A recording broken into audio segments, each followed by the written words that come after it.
नमस्कार दोस्तों, मैं मनीष कुमार भोज आप सभी का अपने इस YouTube चैनल पहाड़ एजुकेशन में हार्दिक स्वागत करता हूं। दोस्तों, मैं आज जो टॉपिक आप लोगों के समक्ष लेके उपस्थित हुआ हूं वो आगामी प्रतियोगिता परीक्षाओं के लिए बहुत अधिक महत्वपूर्ण ये रहने वाला है। आइए शुरुआत करते हैं आज का टॉपिक। आज का जो टॉपिक रहेगा हमारा वो पॉलिटिकल साइंस से ये रहेगा, क्योंकि जो आगामी प्रतियोगिता परीक्षाएं हैं वहां से पॉलिटिकल साइंस में बहुत ढेर सारे क्वेश्चन पूछे जाते हैं। आइए शुरुआत करते हैं। देखिए, अगर मैं पहला क्वेश्चन आप लोगों के समक्ष रखूं तो भारतीय संविधान किस प्रकार की नागरिकता का प्रावधान है। कहने का मतलब है कि जो भारत का जो संविधान है उसके अंतर्गत जो हमें जो नागरिकता प्रदान होती है वो किस प्रकार की नागरिकता है। अगर बात करें तो दोस्तों, भारत में एकल नागरिकता का यहाँ क्या है, प्रावधान है। एकल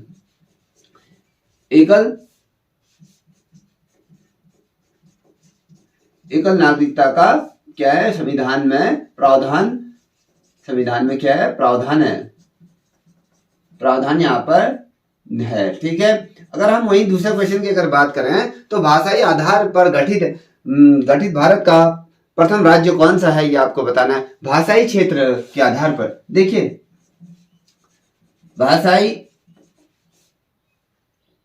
आधार पर गठित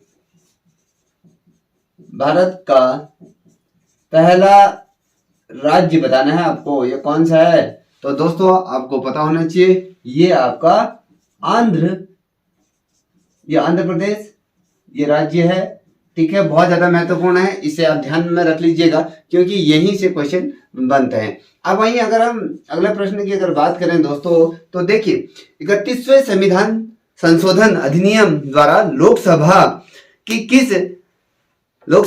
किस अधिकतम संख्या कितनी हो सकती है। अगर हम 31वें अगर जो संविधान संशोधन हुआ था उसके आधार पर अगर हम बात करें तो लोकसभा में जो सदस्य संख्या अधिकतम कितनी हो सकती है ये आपको बताना है। हमने जो संशोधन किया था, अगर हम कहें कभी क्वेश्चन बनता है कि भैया 31वें जो संवैधानिक जो संशोधन हुआ था, संशोधन के अंतर्गत क्या प्रावधान रखा गया था। इसमें यह रखा गया था कि जो लोकसभा में यहाँ पर क्या कर दिया गया था, सदस्य संख्या को यहाँ पर बढ़ा दिया गया था। अगर हम पूछे तो कितनी सदस्य संख्या यहाँ पर रख दी गई थी, तो दोस्तों आपको बता दूं यहाँ पर 545 संख्या यहाँ पर बना दी गई थी, ठीक है। लोकसभा कौन से संशोधन से, ये 31वें संशोधन के अंतर्गत जो लोकसभा में जो सदस्य संख्या रही आपके 545 ये रख दी गई है। कभी क्वेश्चन क्या पूछा जाता है, जो 545 जो सदस्य संख्या बढ़ा दी गई थी वो कौन से संशोधन अधिनियम के अंतर्गत रखा गया है, तो आपको पता होना चाहिए 31वें संविधान संशोधन के अंतर्गत ये रखा गया। बहुत ज्यादा महत्वपूर्ण प्रश्न है, ये ध्यान में रखिएगा। अगर हम वहीं अगला प्रश्न कहें, भारतीय संविधान का जो आर्टिकल है, अगर हम बात करें अनुच्छेद 21A किससे संबंधित है, कभी क्वेश्चन पूछा जाता है तो आपको पता होना चाहिए किससे संबंधित है। तो बहुत ज्यादा महत्वपूर्ण प्रश्न है, प्रतियोगिता परीक्षाओं के मद्देनजर इसी प्रकार से क्वेश्चन पूछे जाते हैं। देखिए, जो ये है ना बहुत ही महत्वपूर्ण है। अगर आप कभी भी या आप पीजीटी टीजीटी या कोई भी बीसीएस या कहीं सिविल सर्विस की तैयारी करते हैं तो ये वाला क्वेश्चन अवश्य पूछा जाता है, ये किससे संबंधित है। तो दोस्तों आपको पता होना चाहिए ये राइट टू एजुकेशन से है, ठीक है। राइट टू यहाँ पर एजुकेशन से संबंधित ये है, ठीक है। बहुत ज्यादा महत्वपूर्ण आर्टिकल 20A जो है आपका राइट टू एजुकेशन से संबंधित है। कभी क्वेश्चन पूछा क्या जाता है कि भैया जो राइट टू एजुकेशन है ये कौन से आर्टिकल के अंतर्गत रखा गया है, तो आपको पता होना चाहिए आर्टिकल है आपका 21A के अंतर्गत इसको रखा गया है। बहुत ज्यादा अत्यंत महत्वपूर्ण है दोस्तों, इसलिए इसे ध्यान से रखिए। अब देखिए, कभी क्वेश्चन पूछा जाता है कि वाला क्वेश्चन तो आमतौर से पूछा जाता है कि उत्तराखंड की प्रथम मुख्यमंत्री कौन रही है, किसको ये खिताब हासिल था, महिला मुख्यमंत्री। तो आपको पता होना चाहिए सुचेता कृपलानी, ये आपकी क्या उत्तर प्रदेश की प्रथम ये महिला मुख्यमंत्री ये रही है, ठीक है। अगर हम अगला क्वेश्चन आपके रखें तो जो मनरेगा था ना, अब यहाँ पर देखो, यहाँ पर लिख देता हूं, मनरेगा, मनरेगा क्या है? कभी क्वेश्चन पूछा जाता है। मनरेगा की जो शुरुआत हुई थी किस राज्य से हुई थी, कभी क्वेश्चन बन जाता है। तो ये राजस्थान से इसका प्रारंभ हुआ था, प्रारंभ, ठीक है। ये स्वरोजगार से संबंधित ये थी। अब अगर हम कहें ये मनरेगा वास्तव में है क्या, इसका क्या अर्थ है, तो आपको ये पता होना चाहिए। मनरेगा का जो अर्थ है, देखिए यहां पर है Mahatma Gandhi national rural employment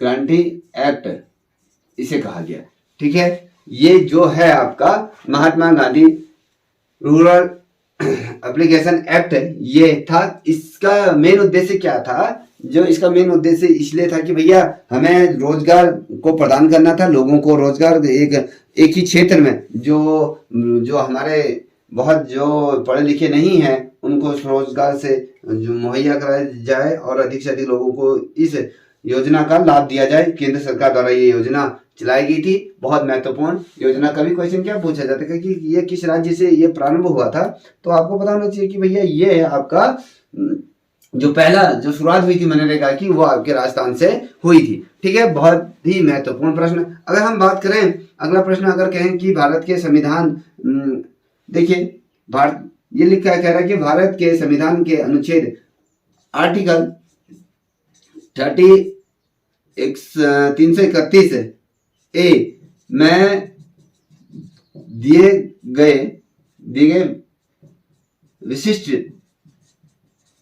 विशिष्ट उपबंध क्या है, ये आपको बताना चाहिए। अब हम बात कर रहे हैं कि भैया जो संविधान में 371वां जो ए में जो दिए गए विशिष्ट प्रबंधन है, उनका क्या संबंध है, ये क्या है, इसका संबंध किस चीज से है? तो दोस्तों आपको बता दूं, तो इसका जो संबंध है ये मिजोरम से है। इसका जो उपबंध रखा गया था, तो ये मिजोरम से संबंधित ये है, ठीक है। अब कभी क्वेश्चन क्या पूछा जाता है कि भैया भारत का अटॉर्नी जनरल, जिसे हम महान्यायवादी कहते हैं, कब तक ये धारण कर सकता है, कब तक ये पद धारण कर सकता है, आपको पता होना चाहिए। देखिए अगर हम राष्ट्रपति के जो प्रसाद पर्यंत अगर हम बात कहें, तो तब तक ये अपने पद पर बना रह सकता है, क्योंकि राष्ट्रपति ही क्या कहता है, इनके मल तौर पर इनकी नियुक्ति करता है। और राष्ट्रपति जब तक चाहे उसके आशीर्वाद, कहते हैं ना कि भैया मैं जब तक चाहूँ किसी के पद पर बनाए रख सकता हूँ, तो यही है कि राष्ट्रपति के प्रसाद पर्यंत तक ये अपने पद पर बने रहते हैं, ये आपको पता होना चाहिए। अगर हम वहीं अगला प्रश्न अगर मैं रखूं आपके सामने, भारत के राष्ट्रपति के रूप में वराहगी वेंकट गिरी का कार्यकाल कितना था, ये आपको बताना है। तो अगर इनका कार्यकाल के बारे में बात करें, कौन है ये आपके, ये देखिए भारत की जो राष्ट्रपति हैं वराहगिरी वेंकट गिरी, इनका ये नाम है। इनका कार्यकाल के बारे में पूछा जाता है, तो आपको पता होना चाहिए 3 मई से 20 जुलाई 1969 तक ये रहे, ठीक है। उसके बाद 24 अगस्त 1969 से ये आपके रहे 24 अगस्त 1974 तक ये अपने पद पर बने रहे, 2 बार ये रहे। अब अगर हम वहीं अगला क्वेश्चन रखें, देखिए देश में नए राज्य के सृजन और उनकी सीमाओं का निर्धारण किसके द्वारा किया जाता है? जब हम किसी भी राज्य को बनाते हैं संविधान के आधार पर, तो उसको कौन उसको सुरक्षित करता है, उसकी सीमाओं की बात करें, उस राज्य को तमाम चीजें जो करता है, उसकी सीमाओं का निर्धारण, उसका शासन, उसकी उत्पत्ति कौन करता है, तो आपको पता होना चाहिए।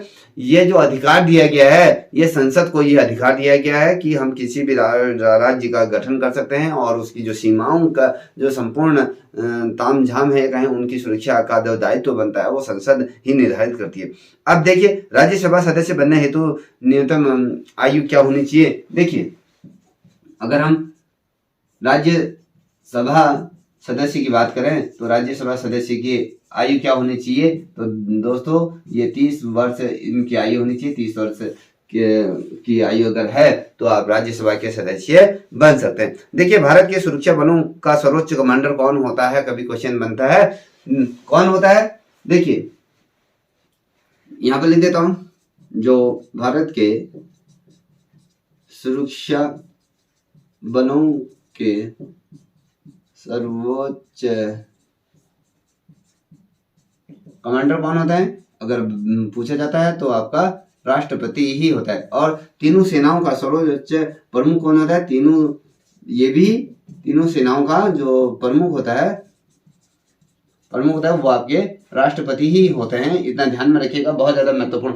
अब देखिए, कभी क्वेश्चन क्या बन जाता है, संविधान के किस अनुच्छेद में गिरफ्तारी के दौरान दुर्व्यवहार से बचने का आधिकारिक वर्णित है। देखिए, जब आप को पुलिस गिरफ्तार कर देती है किसी कारणवश, तो आप पर जब गिरफ्तारी होती है उसके दौरान आप पर किसी प्रकार का अत्याचार जिस प्रकार से कहते हैं 3rd डिग्री दी जाती है, अगर किसी प्रकार की कुछ ऐसी घटनाएं पुलिस के द्वारा की जाती हैं तो इससे बचने का जो अधिकार वर्णित है संविधान के अंतर्गत, तो वो आपके अनुच्छेद या आर्टिकल आपके 22 में इसका वर्णित ये किया गया है। जब किसी को गिरफ्तार किया जाता है तो उसमें अगर पुलिस दुर्व्यवहार करती है तो इस आर्टिकल के आधार पर अपना बचाव किया जा सकता है। देखिए, वहीं अगर हम क्वेश्चन रखें, निर्वाचन से संबंधित प्रावधान संविधान के किस अनुच्छेद में है। अब निर्वाचन से संबंधित अगर हम बात करें, क्वेश्चन बहुत अच्छे क्वेश्चन है, अब ध्यान देखिए, निर्वाचन से संबंधित जो प्रावधान दिए गए हैं वो संविधान के किस आर्टिकल के अंतर्गत दिए गए हैं, ये आपको बताना है दोस्तों। अगर हम बात करें आर्टिकल आपके 324 से और 329 तक का, ये जो तमाम जो आर्टिकल हैं 324 से 329 तक का, इसमें जो निर्वाचन से संबंधित संपूर्ण चीजों का वर्णन किया गया है, किस प्रकार से निर्वाचन प्रणाली होनी चाहिए, क्या उसके नॉर्म्स होने चाहिए, क्या उसके वो तमाम चीजें, उसकी योग्यताएं, तमाम चीजें इसमें दिया गया है। आर्टिकल 324 से 329 तक का तमाम चीजें आपको इसमें देखने को मिल जाएंगी। ठीक है, अगर हम वहीं अगर बात करें, मतदाताओं की उम्र 18 वर्ष किस संशोधन के द्वारा की गई। देखिए, जब आपको पता है 18 वर्ष की जब आयु हो जाती है तो हम क्या करते हैं, मतदान देते हैं। ठीक है, देते हैं। तो जो ये 18 वर्ष की जो आयु रखी गई थी संविधान के अंतर्गत, तो ये कौन सा आर्टिकल के अंतर्गत इसको संशोधित किया गया था, तो दोस्तों आपको बता दूं, तो ये जो था आपका 61वां संविधान संशोधन के अंतर्गत इसको संशोधित किया गया था। ठीक है, ये आपको पता होना चाहिए। अब संविधान के कौन से आर्टिकल में जो 18 वर्ष की आयु पूर्ण होने पर मतदान देने की जो प्रतिक्रिया की गई थी या उसमें जो संशोधन किया गया था 61वां संविधान संशोधन के अंतर्गत इसको इंप्लीमेंट में लाया गया था। इतना ध्यान में रखिएगा, बहुत ज्यादा महत्वपूर्ण। अगर हम वही दूसरा क्वेश्चन की अगर बात करें, देखिए एक क्वेश्चन है बहुत महत्वपूर्ण है, इसको मैं आपके सामने रख देता हूं। रवि ने सरदार हुकुम सिंह और बलिराम भगत तथा गोपाल स्वरूप पाठक में से कौन सा लोकसभा का अध्यक्ष नहीं रहे। ये 4 क्वेश्चन, जो 4 ऑप्शन मैंने दिए हैं, तो इनमें से कौन आपका जो लोकसभा का अध्यक्ष नहीं रहा। आप देखिए, रवि या सरदार हुकुम सिंह या बलिराम भगत या गोपाल स्वरूप पाठक में से कौन सा लोकसभा का अध्यक्ष नहीं रहा। अगर हम बात करें इसमें से जो गोपाल स्वरूप पाठक है, ये आपके लोकसभा के अध्यक्ष नहीं रहे हैं। देखिए, अब क्वेश्चन बनता है कि संविधान के प्रावधानों के अनुसार राज्यसभा का सभापति कौन होता है। देखिए, संविधान के प्रावधान, संविधान के आधार पर अगर हम बात करें, चर्चा करें, तो राज्यसभा का जो सभापति कौन होता है, तो क्वेश्चन बनता है, तो आपको पता है, सभी को पता होगा, तो ये उपराष्ट्रपति होते हैं। तो इनका दायित्व दिया जाता है कि आप राज्यसभा के उपसभापति के तौर पर ये अपने दायित्वों का निर्वाह करते हैं। अब देखिए भारत की किस अनुसूची में भारत का आधिकारिक भाषा 22 का उल्लेख किया गया। देखिए 22 भाषाओं का संविधान के अगर अंतर्गत अगर हम बात करें किस सूची में ये भाषाओं को आधिकारिक तौर पर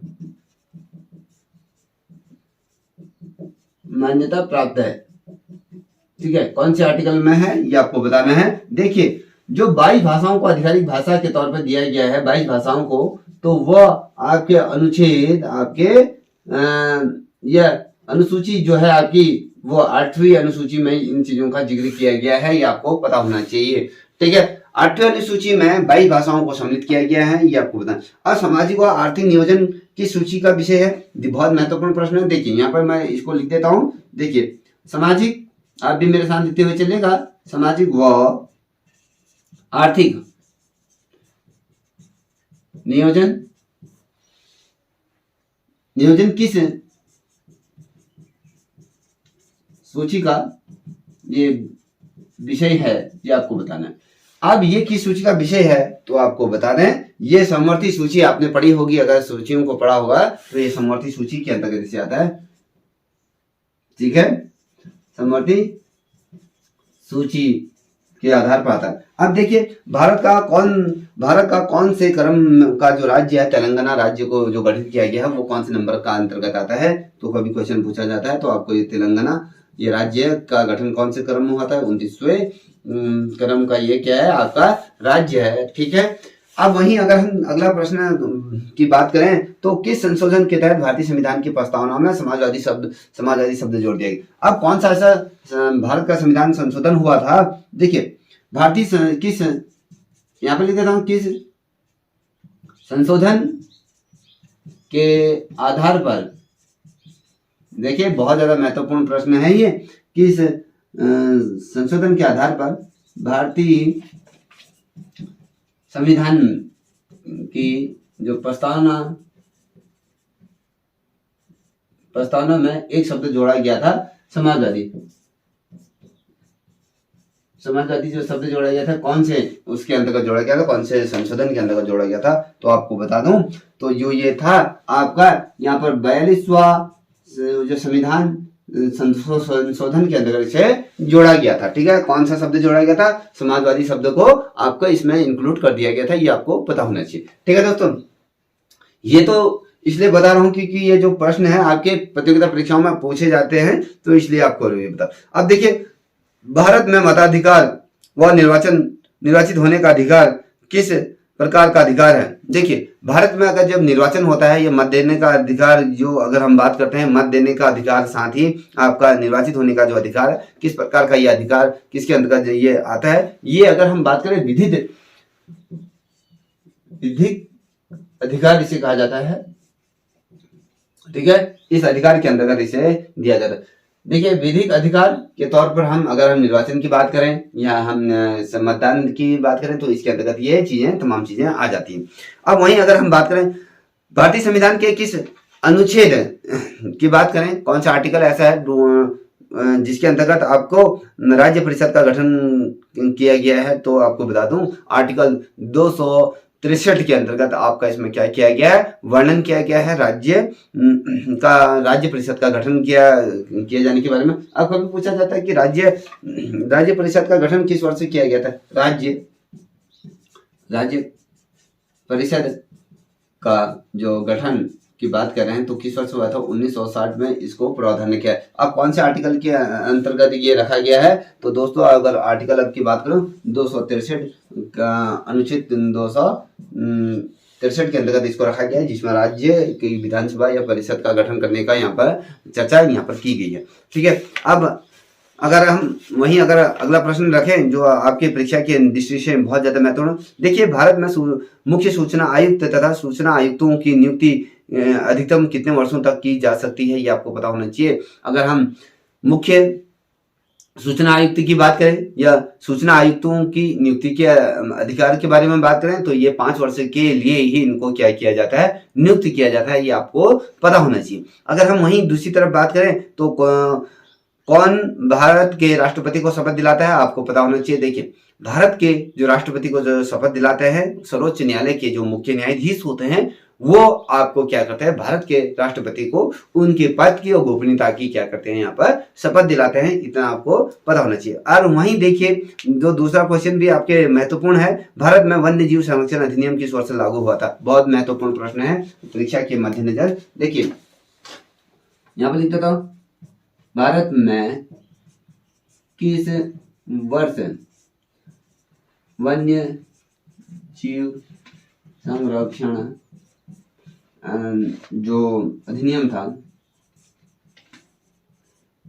लागू किया गया था, ये आपको पता होना किस वर्ष से किया गया था। तो दोस्तों आपको बता दूं, ये था आपको 1972 में किया गया था। 1972 में किया गया था। ठीक है, आपको ये पता होना चाहिए। ये बहुत ज्यादा महत्वपूर्ण प्रश्न है क्योंकि ये कई दफे पूछा गया है, तो इसलिए अपने आप में बहुत ज्यादा महत्वपूर्ण।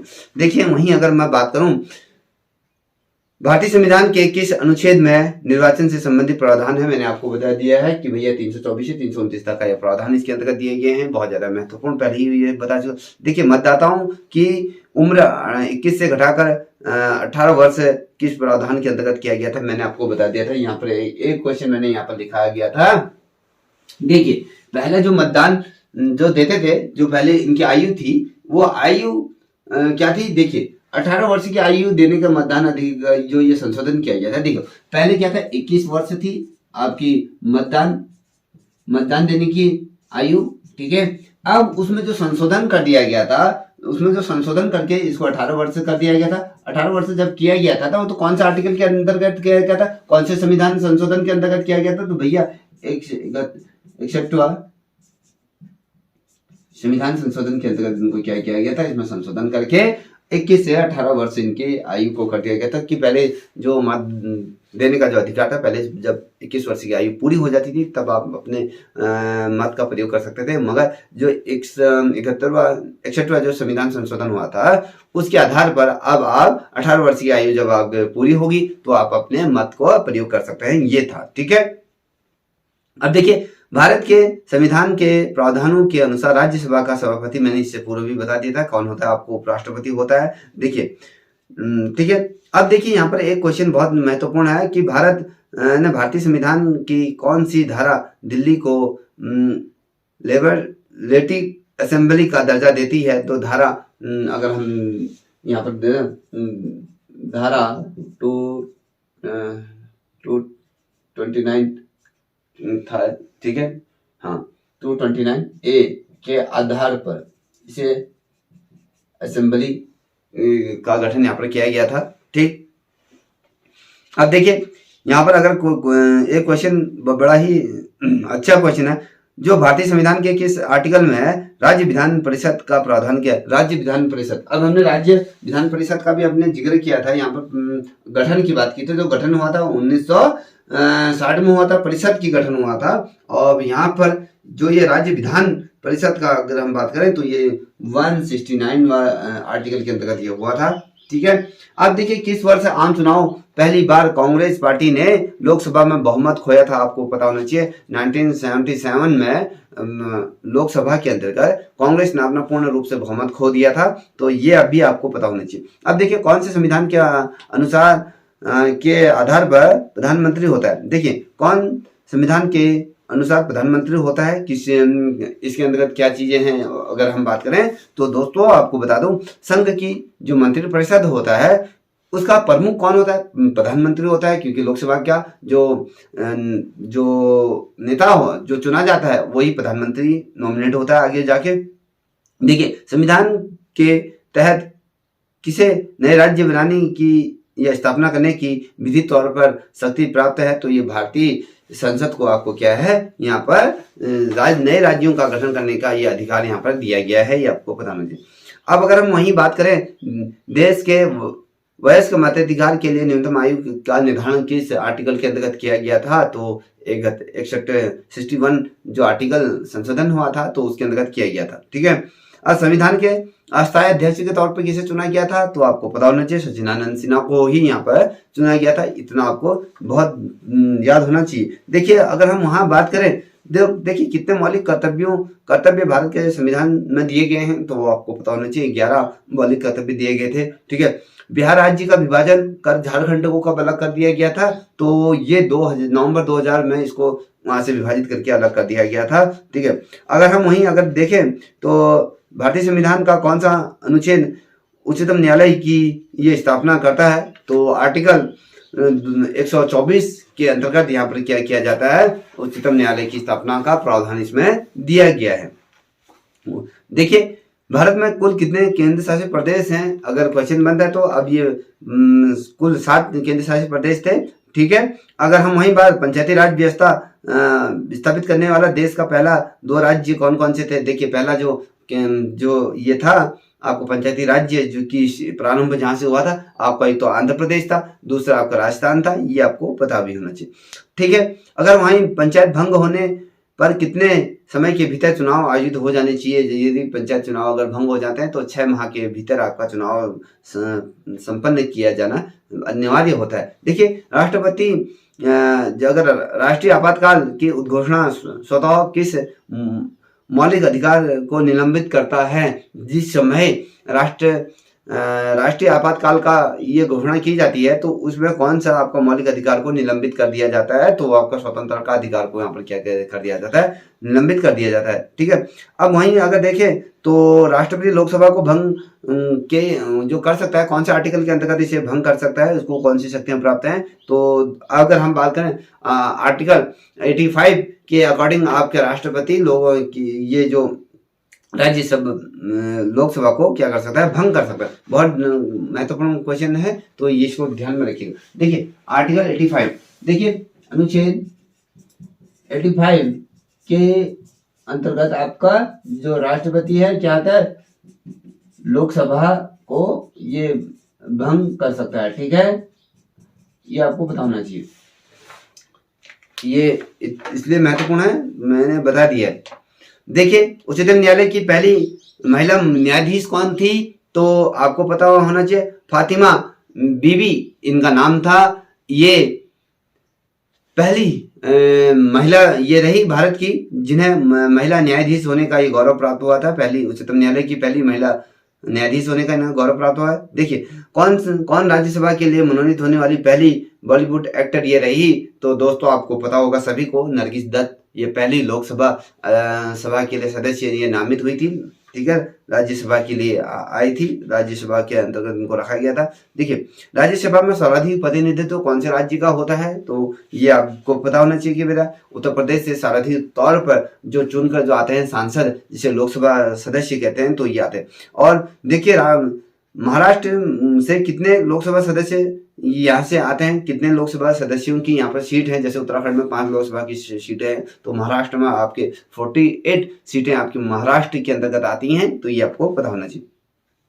देखिए, वहीं अगर बात करें जो लोकसभा के प्रथम स्पीकर के नाम पूछा जाता है, लोकसभा के पहले अध्यक्ष कौन थे? तो आपको गणेश वासुकर मालंकर इनका नाम था। ये आपको पता होना चाहिए। देखिए, सुप्रीम कोर्ट में न्यायाधीशों की वर्तमान में स्वीकृत संख्या कितनी है? टोटल अगर हम मुख्य न्यायाधीशों की अगर बात करें तो 31 न्यायाधीशों की यहाँ पर क्या है? स्वीकृति यहाँ पर दी गई है। ठीक है।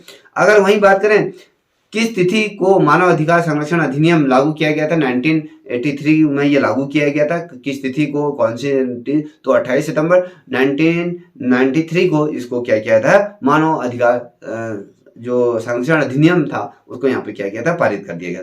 अगर वहीं बात करें किसकी अध्यक्षता के अंदर पंचायती राज की जो जांच करने के लिए 1977 में एक सरकारी समिति का गठन किया था। इस सरकारी समिति का गठन का मेन उद्देश्य क्या था और इनके क्या इस समिति का नाम था? देखिए, आप सभी ने पढ़ा होगा, अशोक समिति को आपने पढ़ा होगा। तो ये था पंचायती राज की जांच, जिसमें घोटाले तमाम चीजें हो रही थी। तो उसकी जांच के लिए अशोक मेहता समिति का गठन किया गया था। और किस वर्ष नागरिक संरक्षण अधिनियम प्रथम बार लागू हुआ था? तो क्वेश्चन पूछा जाता है, नागरिक जो नागरिक अधिकार संरक्षण अधिनियम था तो वो आपके 1955 में ये हुआ था। देखिए कभी क्वेश्चन क्या बनता है कि भैया जो संविधान का जो 52वां जो संविधान संशोधन था वो किसको संबंधित है। देखिए बहुत दफे ये वाली जो घटना थी उत्तराखंड में तो बहुत दफे ये चीज घटी हुई थी, क्योंकि ये जो तमाम चीजें हैं कहीं ना कहीं ये पूछी जाती हैं, तो इसलिए ये वाला प्रश्न बहुत ज्यादा महत्वपूर्ण है। फिर से दोहरा रहा हूं, संविधान का 42वां संविधान संशोधन किससे संबंधित है, तो ये दल बदल कानून जो है ये दल बदल है, जिसमें मान लीजिए बीजेपी का जो नेता है वो कांग्रेस में चले गया, कांग्रेस का नेता बीजेपी में, या ऐसी जो आपस में जो जल बदल करते हैं ये था। ठीक है, अब देखिए किस संविधान संशोधन अधिनियम द्वारा लोकसभा के जो कार्यकाल को 6 वर्ष से घटाकर 5 वर्ष किया, बहुत महत्वपूर्ण प्रश्न है। कौन सा आर्टिकल या कहें कौन सा संविधान संशोधन के अंतर्गत पहले क्या था आपका 6 वर्ष था ये लोकसभा का जो सदस्यों का। देखिए यहाँ पे ले देता हूँ, जो लोकसभा के सदस्यों का कार्यकाल जो था, कार्यकाल आपका पहले 6 वर्ष था, उसको घटाकर आपका कितना कर दिया था 5 वर्ष ये कर दिया गया था। कौन से संविधान संशोधन के अंतर्गत इसको संशोधित किया गया था, आपको बताना है 44वां जो संविधान संशोधन था उसके आधार पर इसको कर दिया गया था, आपको पता होना चाहिए। ठीक है, जब 44वां संविधान संशोधन था तो उसमें जो आपके लोकसभा के सदस्यों की जो संख्या का जो कार्यकाल था वो 6 वर्ष से घटाकर 5 वर्ष से ये कर दिया गया है। बहुत ज्यादा महत्वपूर्ण प्रश्न है। देखिए बलवंत राय मेहता समिति तथा अशोक मेहता समिति का संबंध किस चीज से है, क्वेश्चन पूछा जाता है, बहुत ही अच्छा क्वेश्चन है। एक तरफ बलवंत राय मेहता की बात करें और अशोक मेहता की अगर हम बात करें, ये दोनों समितियां क्यों गठित की गई थी, पंचायती राज के अंतर्गत जो उसकी जांच से संबंधित थी या कहीं पंचायती राज व्यवस्था से ये संबंधित थी, तो इसलिए इसको रखा गया था। अब हम बात करते हैं कि संविधान के किस अनुच्छेद द्वारा लोकसभा को संरक्षण प्रदान किया गया है, आपको कभी क्वेश्चन पता होना चाहिए। ये जो प्रदान किया गया है अनुच्छेद 311 के अंतर्गत इसको रखा गया है। अब देखिए भारत के राष्ट्रपति बनने से पहले कौन लोकसभा के स्पीकर भी रहे, आपको पता होना चाहिए। जो नीलम संजीव रेड्डी हैं ये पहले आपके लोकसभा के अध्यक्ष के भी रहे, उसके बाद ये आपके भारत के राष्ट्रपति बनने का इन्हें गौरव प्राप्त हुआ। ठीक है, अब भारतीय संसद को नया राज्य बनाने का अधिकार संविधान के कौन से आर्टिकल के अंतर्गत ये दिया गया है, कौन सी शक्तियां प्रदान, तो अनुच्छेद 3 के अंतर्गत इसको दिया गया है। ये आपको स्पष्ट तौर पर पता होना चाहिए। किसके कार्यों का वर्णन संविधान की 12वीं अनुसूची में किया गया है, ये आपको म्युनिसिपल कॉर्पोरेशन है इसमें दिया गया है। ठीक है, किसके कार्यों का वर्णन संविधान की 12वीं अनुसूची में दिया, म्युनिसिपल कॉर्पोरेशन के अंतर्गत ये दिया गया है। ठीक है, देखिए ये वाला क्वेश्चन भी पूछा जाता है कि भारत में किस राज्य की 1947 के बाद प्रथम महिला गवर्नर कौन थी, कभी क्वेश्चन बनता था, आपको सरोजिनी नायडू ये थी, आपको पता होना चाहिए। और लोकसभा में जो एंग्लो इंडियन का प्रतिनिधित्व नहीं है तो राष्ट्रपति अधिकतम कितने सदस्यों को मनोनीत कर सकता है, ये आपको पता होना चाहिए। 2 सदस्यों को यहाँ पर राष्ट्रपति क्या कर सकता है, मनोनीत कर सकता है। देखिए सर्वप्रथम किस राज्य का गठन भाषाई आधार पर हुआ था, तो मैंने आपको यहाँ पर बता दिया था। देखिए यहाँ पर जो दिया था मैंने आंध्र प्रदेश और साथ ही आपका दूसरा, पहले तो ये भाषा आधार पर आपका आंध्र प्रदेश ये गठित हुआ था। ठीक है, और साथ ही अगर हम बात करें तो जो उपक्रम दिए गए थे उपक्रम के आधार पर मिजोरम था। ठीक है, ये आपको पता होना चाहिए। अब वहीं पर अगर हम बात करें कौन सा संविधान सभा का अंतिम कार्य दिवस था, ये पता होना चाहिए। देखिए 24 जनवरी 1950 को ये संविधान सभा का ये अंतिम कार्य दिवस ये था। और भारतीय गणराज्य के प्रथम राष्ट्रपति कौन थे, राजेंद्र प्रसाद, ये आपकी गणराज्य के प्रथम राष्ट्रपति थे। किन्हीं 2 राज्यों के बीच का विवाद सुलझाने का अधिकार किसको है, सर्वोच्च उच्चतम न्यायालय अगर सुप्रीम कोर्ट को ही क्या है, यदि 2 राज्यों के बीच अगर विवाद हो जाता है तो वो सुलझाने का सुप्रीम कोर्ट का। आपने पिछली दफे भी देखा होगा ये पश्चिमी बंगाल और झारखंड कोई ऐसा राज्य था जिनके बीच विवाद हो गया था सीमा से संबंधित। तो जब यहाँ पर विवाद हुआ था कई लोगों की यहाँ पे जान माल का नुकसान हुआ था, तो जब सुप्रीम कोर्ट ने उस पर हस्तक्षेप किया तब ये तमाम चीजें शिथिलता से संपन्न हुई। ठीक है, अब समवर्ती सूची में विशिष्ट विषयों की संख्या कितनी थी? अगर क्वेश्चन बनता है तो आपको 97 सूचियों को यहाँ पर दिया गया है, ये आपको पता होना चाहिए। देखिए, जम्मू कश्मीर में जहाँ पृथक संविधान है वहाँ राज्यपाल की नियुक्ति कौन करता है? वहां पर भी आपके राष्ट्रपति करता था। अब ये पृथक राज्य ना होते हुए अब ये भारत के गणराज्य के अंतर्गत ही ये राज्य एक के तौर पे बन चुका है। देखिए, अविश्वास प्रस्ताव संसद के किस सदन में पेश किया जाता है? तो जब अविश्वास प्रस्ताव अगर सरकार किसी प्रकार का कार्य अच्छा नहीं कर रही है तो उसको अविश्वास प्रस्ताव का सामना करना पड़ सकता है, जिससे कि सरकार गिर जाती है। तो अगर हम ये प्रस्ताव अगर रखते हैं तो कहाँ रख सकते हैं? राज्यसभा में रख सकते हैं, लोकसभा के अंदर रख सकते हैं। तो आपको पता होना चाहिए ये लोकसभा के पटल में रखा जाता है। ठीक है, भारत में प्रेस की स्वतंत्रता को संविधान का कौन सा अनुच्छेद सुनिश्चित करता है? देखिए, प्रेस की अगर हम कहते हैं कि संविधान का जो चौथा स्तंभ की अगर हम बात करें, चौथा स्तंभ आपको मीडिया को माना जाता है। आज की मीडिया बिकी हुई मीडिया है। जो समाज की जो जेन्युइन जो समस्याएं हैं, जो रोजगार या अगर हम शिक्षा और अगर हम बात करें मेडिकल, जो मूलभूत चीजें हैं आज वो नहीं दिखाती हुई अन्य चीजों की तरफ आज हमारी मीडिया का रुख हो चुका है। तो ये मीडिया को अपने दायित्वों को समझना चाहिए, निष्पक्ष होकर इसको लोगों की बातें रखना चाहिए। या सत्ता पार्टी हो या सत्ता में नहीं रही वो जो पड़ता विपक्ष हो, तो सभी की जन समस्याओं को उठाने का जो दायित्व है आपकी मीडिया को है। मगर मीडिया आज अपने पूरी तरीके से अपने मार्ग से भटक चुकी हैं। ठीक है, ये आर्टिकल 19 के अंतर्गत मीडिया को स्वतंत्र रखने की यहाँ पर बात की गई। अब लोकपाल विधेयक 2013 में राष्ट्रपति ने किस तिथि को यहाँ पर हस्ताक्षर इसमें किए गए थे? आपको पता होना चाहिए 1 जनवरी 2014 को यहाँ पर लोकपाल विधेयक जो 2013 में ये चीज की थी। आपको पता हो लोकपाल से संबंधित अन्ना हजारे ने बहुत बड़ा यहाँ पर क्या किया था, आंदोलन छिड़ा हुआ था। उसके बाद जब 9 नवंबर 2012 को आपको पता है आम आदमी पार्टी का यहाँ पर वर्चस्व बना। और साथ ही अगर हम बात करें किस एक्ट द्वारा भारत का उच्चतम न्यायालय स्थापित किया गया था? देखिए, किस एक्ट द्वारा उच्चतम न्यायालय की यहाँ पर स्थापना हुई थी? आपको पता होगा, यदि आपने रेगुलेटिंग एक्ट पढ़े होंगे तो वहां पर 1773 का जो एक्ट है वो अपने आप में बहुत ज्यादा महत्वपूर्ण है। उसी के आधार पर उच्चतम न्यायालय की यहाँ पर गठन करने की बात की गई है भारत के अंदर। ठीक है, अब देखिए, किस राज्य लोकसभा आयोग के कार्यों को किसके अनुमोदन से यूपीएससी को सौंपा जाता है? तो राष्ट्रपति के अनुमोदन से ये राज्य लोकसभा आयोग के द्वारा यूपीएससी को ये संबोधित किया जाता है। अब देखिए, सिक्किम किस वर्ष भारतीय संघ का 22वां ये राज्य बना? देखिए, जिसमें भारत आजाद हुआ था उसके बाद जो समवर्ती सूची के आधार पर अगर हम बात करें, जो भारतीय संघ के अंतर्गत जो मिजोरम को जो जोड़ा गया था, यह 22वां राज्य के तौर पर जो उभरा था, ये 1975 में इसको भारतीय गणराज्य में सम्मिलित किया गया था। ठीक है, अब ये आपको पता होना चाहिए। देखिए, कौन संसद की लोक लेखा समिति के चेयरमैन को मनोनीत करता है? तो आपको पता होना चाहिए लोकसभा का स्पीकर ही इसको मनोनीत करता है। अगर हम बात करें जो 73वां संविधान संशोधन था वो किस संबंध में था? तो आपको पता होना चाहिए ये पंचायती राज व्यवस्था से इसका संबंध था।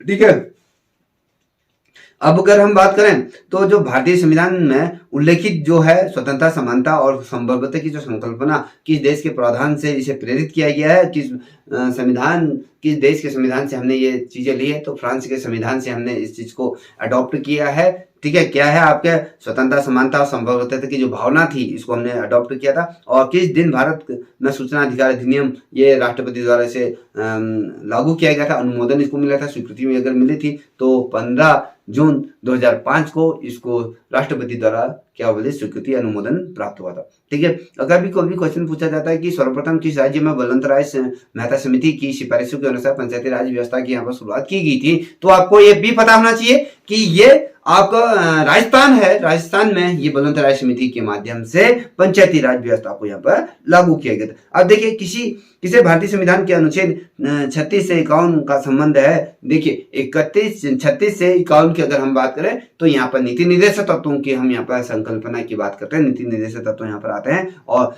किस तिथि को भारतीय संघ का 29वां राज्य जो बना, जो अस्तित्व में आया, 2 जून 2014 को जो आया था आपका तेलंगाना, ये राज्य ये बन के समक्ष आया था। और अगर हम बात करें कि संविधान संशोधन के द्वारा मंत्रिपरिषद के आकार को परिमित किया जाता है, तो जो आर्टिकल है आपका 91 जो आर्टिकल है उसके आधार पर इसको किया जाता है। जो महाधिवक्ता की नियुक्ति कौन करता है? राज्यपाल ये करता है, आपको ये पता होना चाहिए। देखिए, किसे पूंछी आयोग कहा जाता है? पूंछी आयोग केंद्र और राज्यसभा के संबंधों को कहा जाता है। ठीक है, राज्यपाल किस व्यक्ति को रिपोर्ट प्रस्तुत करता है? तो अगर हम बात करें तो ये राष्ट्रपति को अपने तमाम चीजें ये सुपुर्द करता है। ठीक है दोस्तों, यदि आपको ये श्रृंखला अगर पसंद आई हो तो आपके परीक्षा के मद्देनजर तो प्लीज इस चैनल को भी लाइक शेयर सब्सक्राइब अवश्य करें, साथ ही अपने दोस्तों को भी साझा करें। तब तक के लिए इतना ही। जय हिंद, जय भारत, जय उत्तराखंड।